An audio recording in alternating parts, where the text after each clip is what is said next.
Hello and welcome to Spectrum News at 9. I am Janice Cobham coming to you live from Uyo, the capital city of Akwa Ibom State, Nigeria. Let's take a look at the headlines. President Buhari names Counters Auditorium after Jordan King Al Hussein. Senate receives decision on financier of $22.79 billion federal government loan for railway. Plus,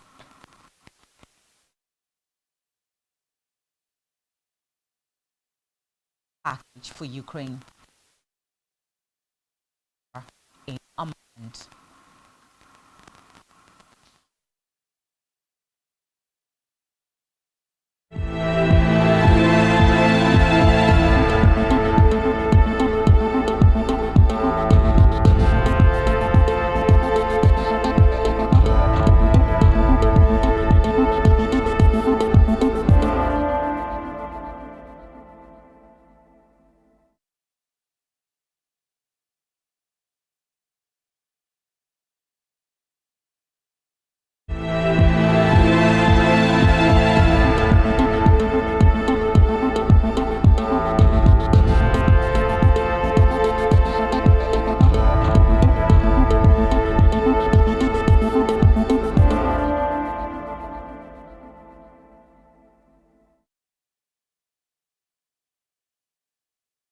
Many thanks for joining us on the news tonight. First in our bulletin is from Nigeria's leader, President Muhammadu Buhari, who has named a newly commissioned National Counter-Terrorism Center after the Jordan King, King Abdullah bin Al Hussein. The senior special assistant to the President, Garba Shehu, disclosed this in a statement today, adding that the Nigerian leader also had a phone conversation with Al Hussein. Shehu added that both leaders expressed satisfaction at the deepening of the Nigerian-Jordan strategic partnerships in matters of security and other global issues.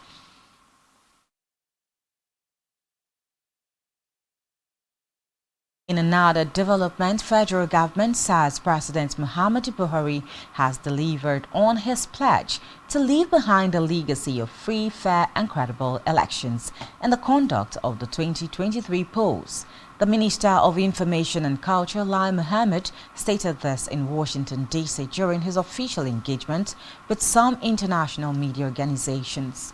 The minister said the fulfillment of the president's pledge to restore sanity into the electoral process. He resolved that he would not confer special advantage on any political party, including the ruling All Progressives Congress (APC), during the elections. He added that during the past elections, the president ensured that nobody used the security agencies to rig the elections in his favor, but created a level playing ground for the elections to take place.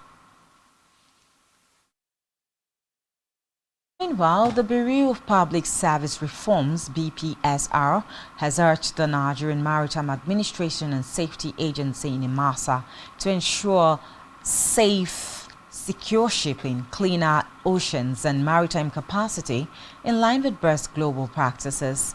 The BPRS also disclosed that NIMASA has been promoted to the silver level after scoring 74% in performance. According to a statement by the service reforms, this was announced in its summary report on the deployment of the BPSR self-assessment tool presented to the management of the agency by the Director General of the Bureau of Public Service Reforms, Arabi Dasuki.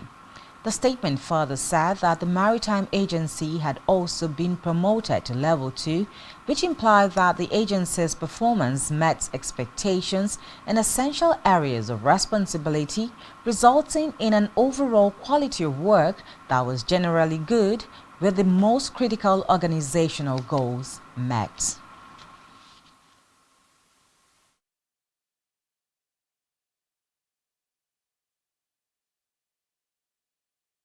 And elsewhere, Minister of Information and Culture, Lai Mohammed, has said that the federal government was satisfied with the National Population Commission's efforts towards the conduct of a credible census exercise. He stated this during a one-day capacity-building workshop for members of the National Census Publicity Committee in preparation for the 2023 Population and Housing Census in Abuja.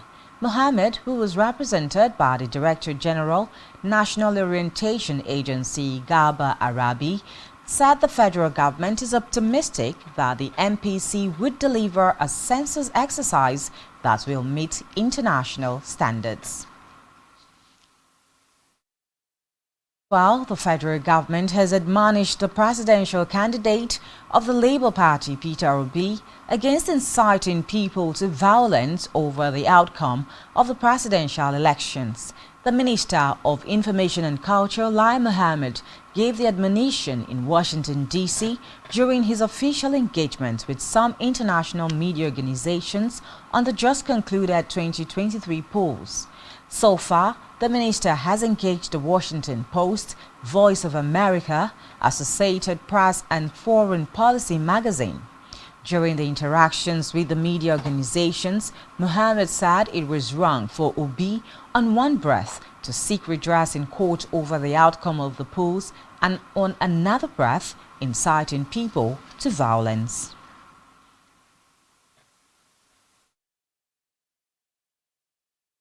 And moving on, in another related development now, Labour Party's presidential candidate Peter Obi has denied inciting Nigerians to violence over the outcome of the February 25 presidential elections. Lai Mohammed, Minister of Information and Culture, had made the allegation today. He said it was wrong for Obi to seek redress in court over the outcome of the polls and, in another breath, incite people to violence. Reacting, Peter Obi, in a statement on his Twitter page today, said there has been various campaigns of calumny against him in the last few days. Obi said Lai Mohammed's accusation that he is talking insurrection was totally malicious and fictitious. He maintained that he has never discussed or encouraged anyone to undermine the Nigerian state and has never sponsored or preached any action against the Nigerian state. And away from that, former President Goodluck Ebele Jonathan has urged African leaders to make life easy for their citizens. The former Nigerian leader, who spoke at the maiden edition of the African Heritage Concert and Awards in Kigali, Rwanda, said leaders should be concerned about the legacies they will be leaving behind. Jonathan's media aide, Wealth Obinabo, in a statement noted that the former president made the call after bagging the African Democracy and Peace Icon Award, where he called on African leaders to avoid turning themselves into bosses of the people. He stressed that the duty of leaders is to run the country properly and efficiently and not to dehumanize human beings and make their lives more difficult. We move now to the red chambers, where the Senate has unanimously thrown its weight behind the establishment of the Institute of Information and Communication Technology in Nsu, Ehime, Mbano, Imo State. This was made known at a one-day public hearing organized by the Senate Committee on ICT and Cybersecurity on a bill for an act to be established the Institute of Information and Technology Nsu, Ehime, Mbano. The report of the public hearing on the bill, which already passed second reading on the floor of the Senate, is expected to be submitted to the Senate Committee for the whole for consideration and final passage. In his presentation at the hearing, the sponsor of the bill and senator representing Imo North Senatorial District, Frank Chukuma Ibezim, explained that the institute, when established, would carry out scientific and applied research in the area of modern information technology application to optimize processes and decision support systems.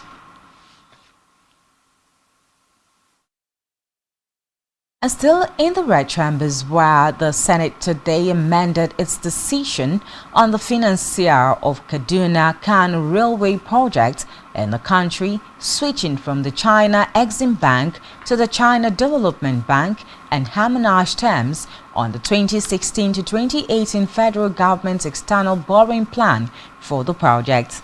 Recall that the National Assembly had in 2020 approved a $22 million loan for the railway modernization project of the Kaduna-Kano segment.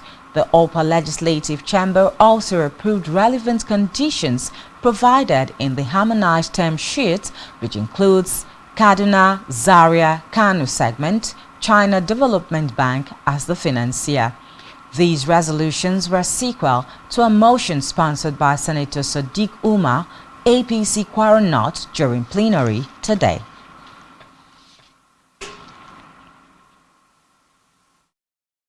Meanwhile, the Senate today frowned on the continuous stay and the mortuary of the remains of a former Senate President, Joseph Wayas, 14 months after he died in a London hospital. Wayas, who was a senator in the Second Republic, died on November 20, 2021 after hospitalization at the London hospital, and his remains were deposited at the morgue of the hospital. 14 months later, the Senate, through a motion moved by Senator Gesham Bassi, declared that the delay in the burial of the former Senate President was embarrassing to the Senate and the federal government. He consequently called on the federal government as a matter of urgency to evacuate the remains of the deceased from the London hospital mortuary for a befitting burial in Nigeria, just as he also called for his immortalization.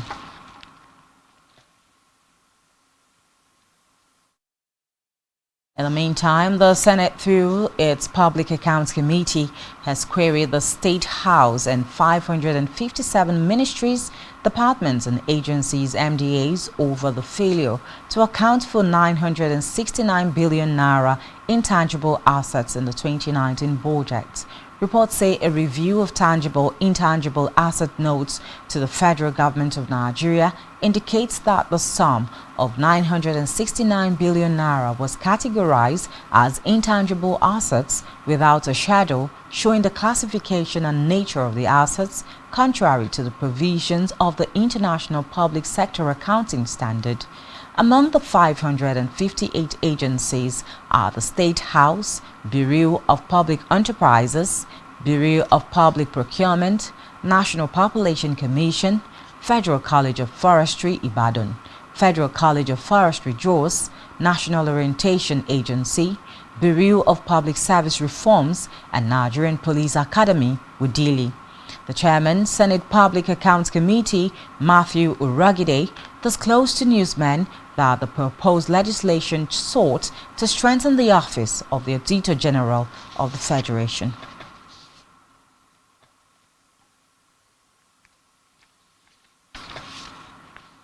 And now to the Green Chambers, where the House of Representatives has condemned the talks of an interim government by politicians. The condemnation was issued today following the adoption of a motion of urgent public importance moved by Unyeme Idem, a People's Democratic Party (PDP) lawmaker from Akwa Ibom.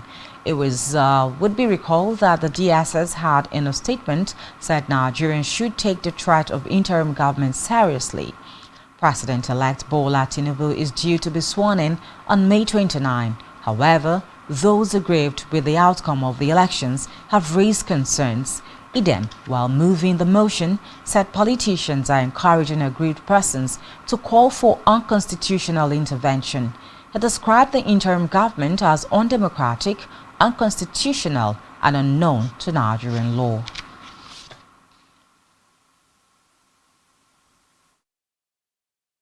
On electoral matters, the Independent National Electoral Commission (INEC) has disclosed that it received 50 applications for issuance of certified true copies and access for inspection of election materials. Rivers State Resident Electoral Commissioner Johnson Alalibo, in a statement made available to newsmen, assured all applicants and the public that INEC is committed to discharge its constitutional duties without bias. Alalibo urged Rivers people to cooperate and operate within the ambits of the law to enable the Commission to serve them better. He noted that the application for CTC is a legitimate entitlement of candidates and parties, but added that there are processes to achieve it, which he said includes payment of requisite fees.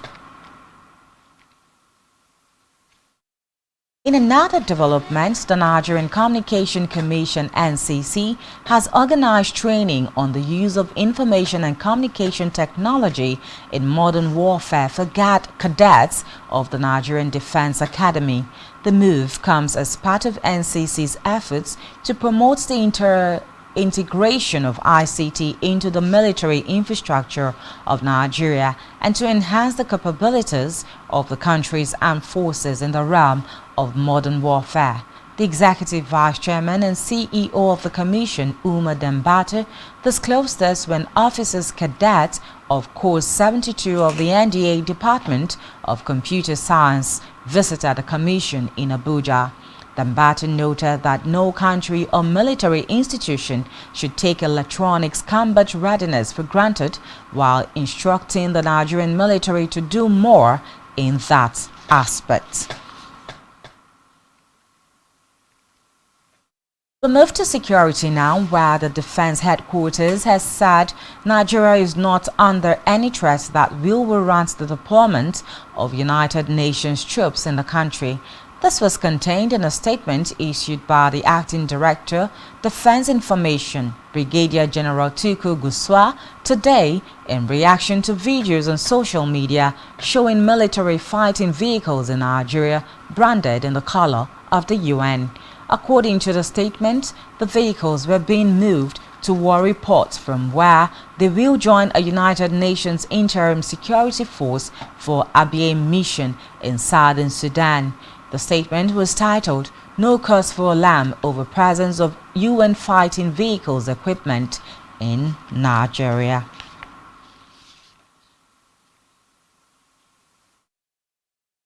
And still on security now, ahead of the May 29 handover, the Defense Headquarters has vowed to resist anything that would truncate democracy.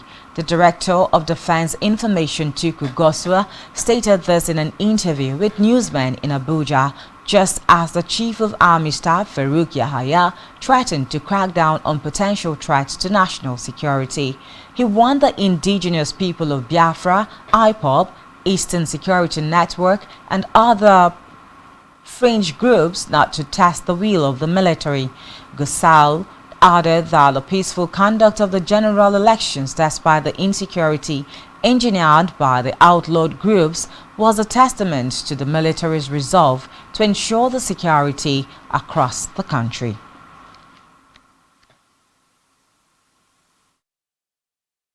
And moving away from that, the National Emergency Management Agency, NEMA, has received another batch of 144 stranded Nigerians from Niamey in Niger Republic. NEMA Coordinator Kano Territorial Office Nuruddin Abdullahi disclosed this while receiving the returnees at Aminu Kano International Airport in Kano. Abdullahi, represented by NEMA Kano Head of Human Resources Suleiman Abubakar, said the returnees were brought back under the care of the International Organization for Migration IOM from NEMA through a voluntary repatriation program. He added that the returnee included 106 male adults, 16 female adults and 22 children, 10 females and 12 males.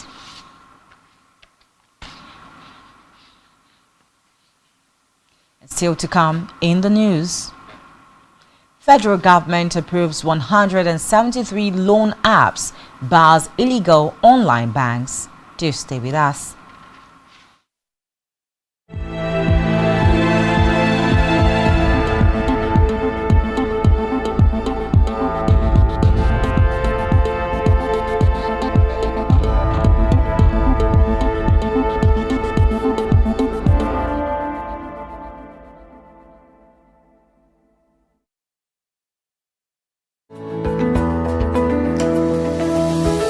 Business exists only to meet the needs of the people, but there's an extra advantage if your product and services are pitched on a platform that gives you the added advantage over your competitors. For your desired return on investment and so much more, advertise on Spectrum Television, on StarTime's DTH Channel 421 and on free-to-air with a frequency of 12733. Spectrum Television, broadening your horizon.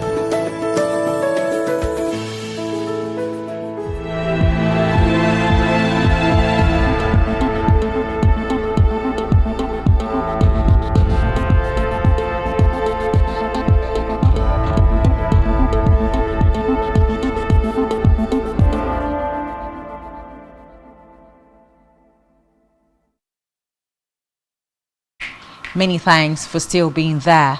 Now to the rest of the stories.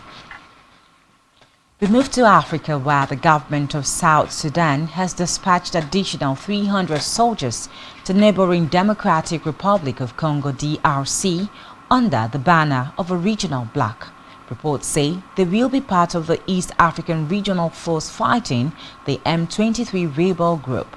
According to Defense Minister Chok Balok, the addition of soldiers brings the total number of South Sudan troops in the country to over 1,000. Balok said that the 300 soldiers will be deployed to Goma, the headquarters of the regional force, and they will be replaced after a year.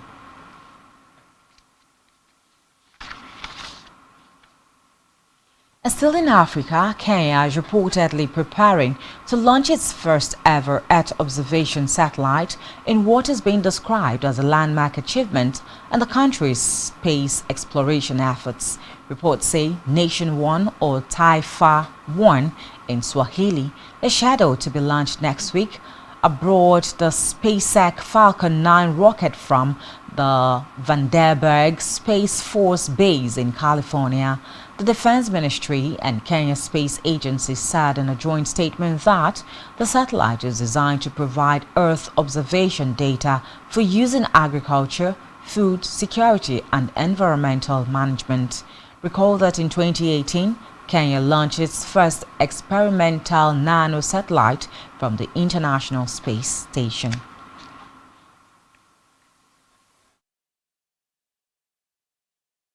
Meanwhile, Kenyan media say the police have opened an internal investigation into a plainclothes officer who appeared to fire tear gas at journalists at point-blank range during last week's anti-government protest. A viral video which appears to show the officer breaking a windscreen and firing tear gas at journalists inside the car drew condemnation from diplomats and politicians. According to reports, the car was part of a convoy accompanying opposition leader Raila Odinga as he made his way through a neighborhood in Nairobi to rally supporters. Today, the Inspector General of Police, Japhet Kome, said that all alleged incidents of police misconduct during the protest were being probed.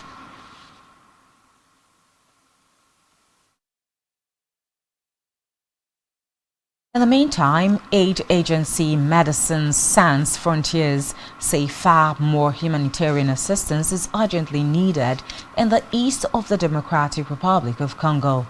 MSF says about 1 million people have been forced to flee their homes in North Kivu province over the last year as a result of violent clashes linked to the M23 rebel group.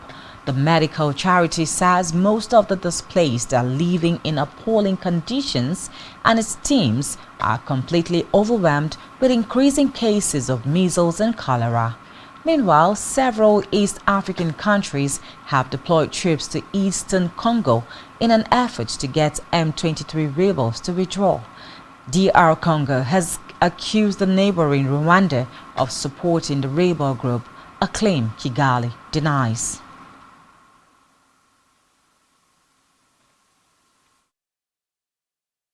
And elsewhere, French Minister for International Partnership, Chrysola Zacharopoulou, has urged African countries to respect the rights of LGBTQ people.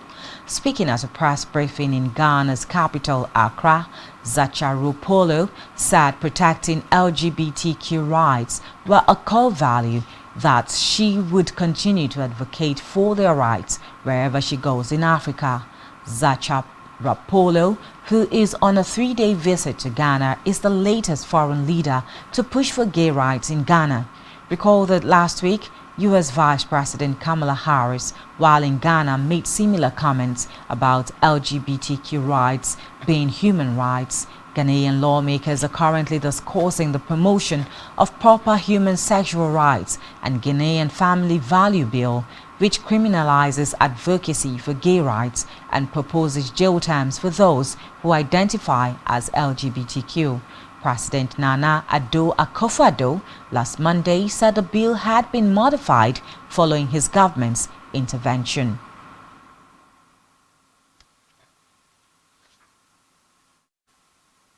In the meantime, the president of Tunisia, Kais Saied, has used his first public appearance in nearly 2 weeks to criticize opponents who were questioning the state of his health.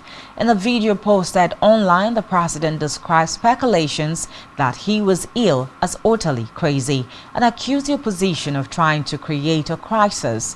Coughing occasionally during the address, he said that a power vacuum was not created if he caught a cold.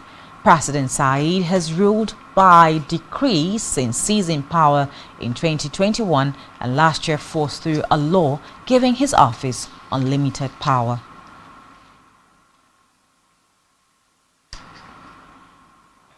And elsewhere, the European Union says any decision to normalize relations with the Ethiopian government will depend on how successful efforts are at resolving the conflict in the northern Tigray region. After the civil war broke out in November 2020, the EU suspended budgetary support, citing human rights abuses. The EU Foreign Policy Chief Joseph Borrell said progress on ending the conflict was a rare example of good news in the world today. But he said the gradual normalization of relations with Ethiopia was dependent on how the peace process develops. Earlier this year, EU officials said they had to be accountability for widespread abuses committed during the war in Tigray.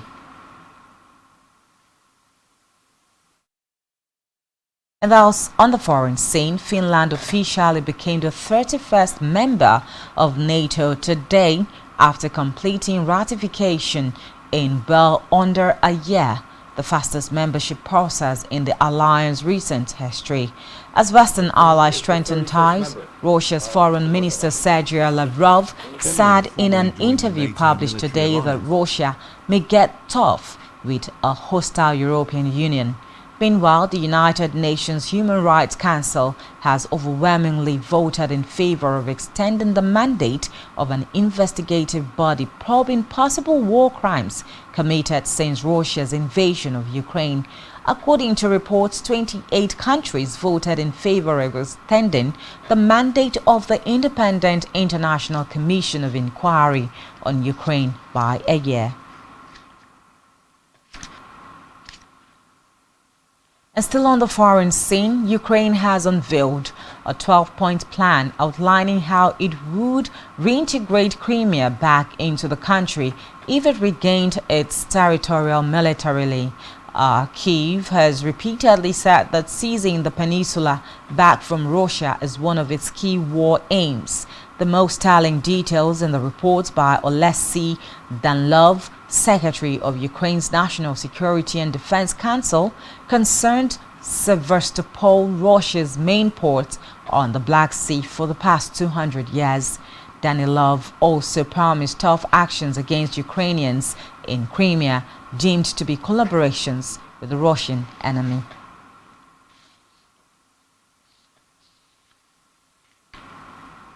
In a related development, the United States today unveiled details of $2.6 billion in new military aid for Ukraine's war against invading Russian forces, including ammunition for HIMARS precision rocket system, artillery rounds, and small arms. The package also features munitions for Patriot and NASAM's air defense system, as well as the munitions and anti-tank missiles used by Bradley infantry fighting vehicles that Washington previously promised to Kyiv. It includes 120mm tank ammunition, the type fired by the U.S. Abrams, 31 of which have been promised by Washington to Ukraine. The Abrams tanks are expected to be delivered to Ukraine by fall of this year, while other Western heavy tanks, British Challenger and German Leopards, have already arrived.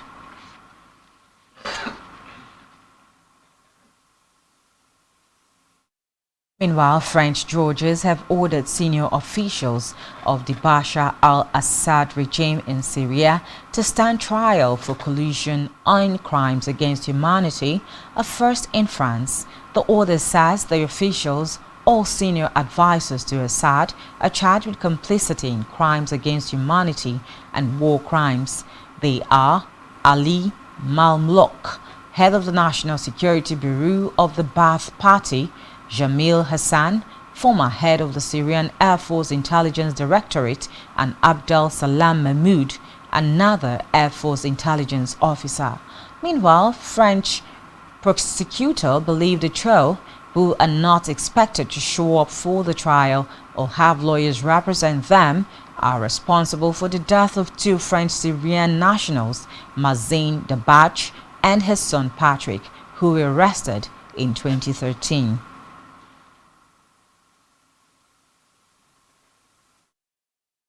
Still on the foreign scene, Britain's data regulator said today that it had fined TikTok £12.7 million for allowing up to 1.4 million children under 13 to use its social media platform in violation of its own rules. The Information Commissioner's office said the Chinese-owned firm broke UK law by failing to obtain the consent of parents or guardians to use the children's data after they had set up accounts despite being too young.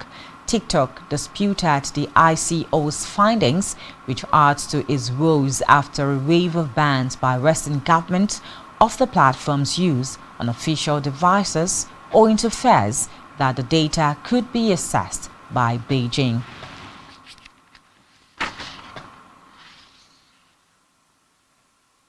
We move now to business news, where the Federal Competition and Consumer Protection Commission, FCCPC, has approved 173 digital lending applications to operate in the country.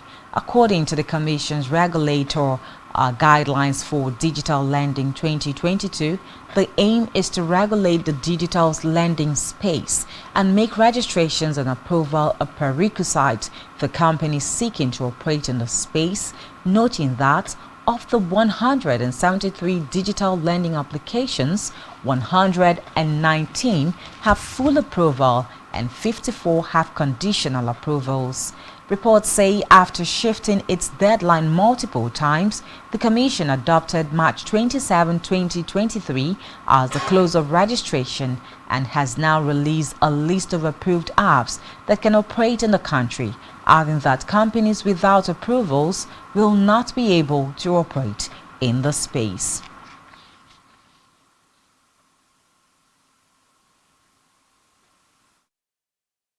And still in business, Shiba Inu, a meme-inspired cryptocurrency's price jumped today after Elon Musk changed the bluebird logo of Twitter to a dog associated with the digital token, despite the mogul being sued over his previous promotion of the coin. His decision to change the logo to Shiba Inu dog, whether permanent or another short-lived joke, caused the price of dog coin to surge by more than 20% from below $0.08 to more than $0.10. According to reports, the Twitter chief has 133 million followers and has long used the platform for self-promotion and humor, occasionally also promoting Dogecoin, a highly volatile cryptocurrency initially created as a joke. Meanwhile, he is being sued for $258 billion by an investor who claims he lost massive amounts of money because of Musk's activities, though the billionaire has dismissed those claims.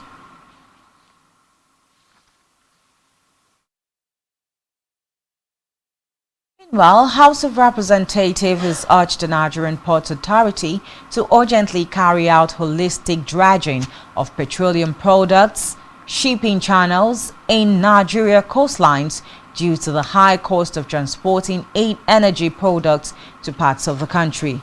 The House further mandated its committees on ports and harbour and petroleum resources downstream to ensure compliance with the resolution and reports back within 4 weeks for further legislative actions.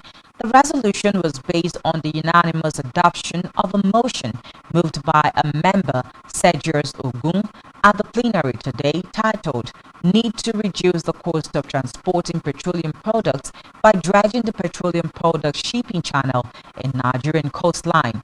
Moving the motion, Ogun noted that Section 16, subsection 1b of the 1999 Constitution provides that the state shall control the national economy in such a manner as to secure the maximum welfare, freedom, and happiness of every citizen based on social justice and equality of status and opportunity.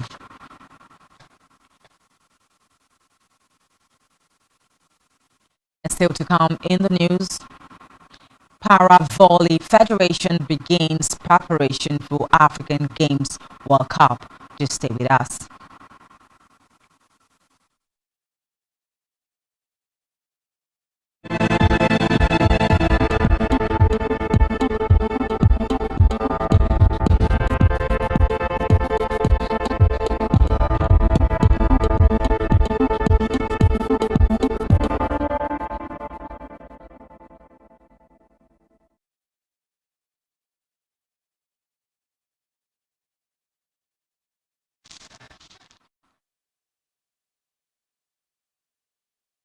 Many thanks for still being there. Now to the rest of the stories.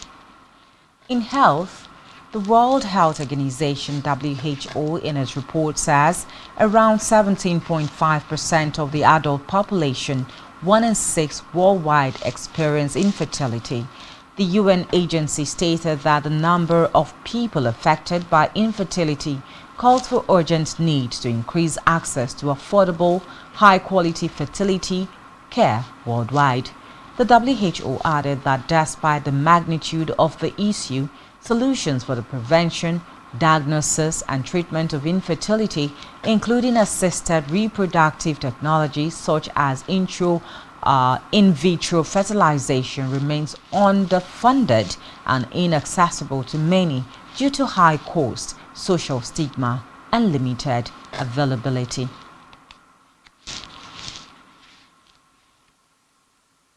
Still in health now, the World Health Organization (WHO) has said that investment in education, skills, and decent jobs for health need to be prioritized to meet the rapidly growing demand for health and avert a projected shortage of 10 million health workers by 2030. The global health body said this in a press statement issued ahead of its 75th anniversary on April 7, 2023. The organization, along with its 194 member states and other partners, are calling for a renewed drive for health equity in the face of unprecedented threats, advising governments and leaders to take action in protecting and investing in healthcare workers who are at the forefront of the response to health and climate emergencies. Move to sports now, where Nigerian Para-Volley Federation is working towards assembling a national team ready for African Games and the World Para-Volley World Cup later in the year that Nigerians would be proud of.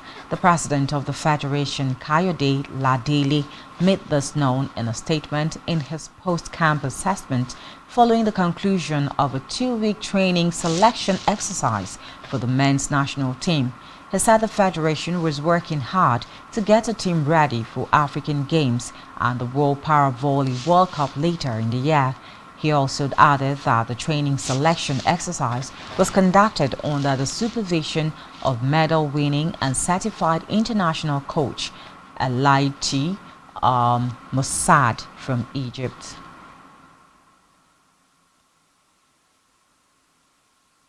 Still in sports now, defending champion Rafael Nadal remains a doubt for the French Open after pulling out of next week's Monte Carlo Masters with an ongoing hip injury. The Spanish world number 14 has won the tournament in Monaco 11 times but is not fit to return to action.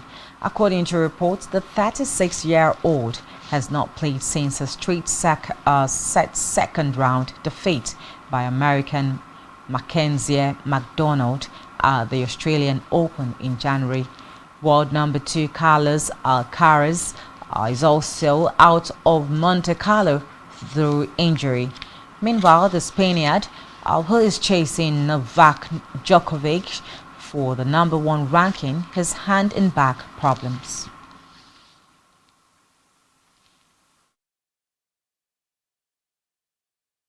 Meanwhile, Nigeria's under-20 women's team, the Falconets, will begin preparation for the WAFU B Championship this week.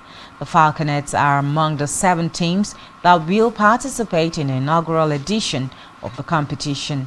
The Nigerian girls have been drawn in Groups A with host Ghana, Burkina Faso and Cote d'Ivoire. Reports say the competition will run from May 20 to June 4. Meanwhile, Niger Republic, Benin Republic and Togo are in Group B.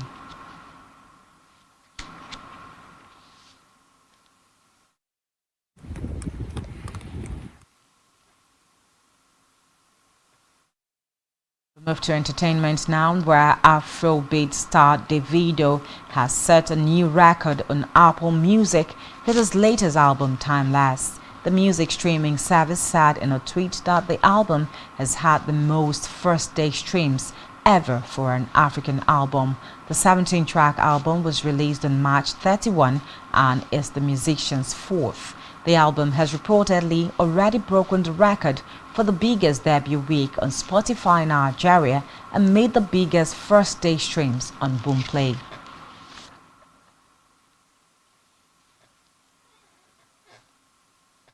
And lastly tonight, the Duchess of Sussex, Meghan Markle, is set to receive a Women Vision Award from feminist icon Gloria Steinem at a luxurious gala next month.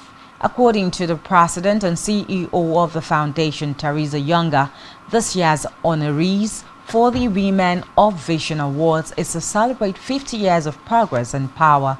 A profile of the Duchess on the MS Foundation's website notes that Meghan is one of the most powerful and influential women in the world. The Women of Vision Awards Gala is designed to explore the past, present and future of the foundation and feminist movement while raising funds for the organization's strategic, equity-centered initiatives.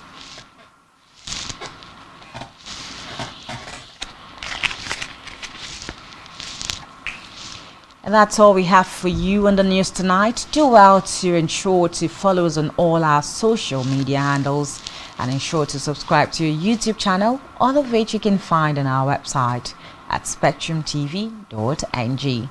You have been watching Spectrum News at 9. My name is Janice Cobham.